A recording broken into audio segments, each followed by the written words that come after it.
Hi viewers, এই সামারে অনেকে অনেক রকম মিল্কশেক বানাচ্ছেন, তো আমিও ভাবলাম একটু বানিয়ে দেখি।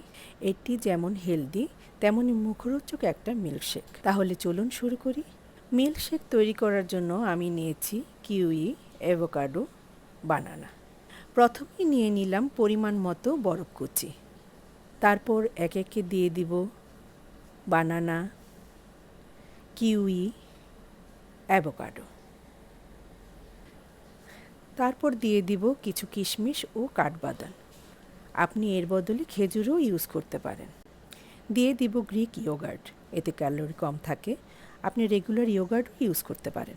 মিষ্টির জন্য দিয়ে দিব 2 টেবিল চামচ হানি।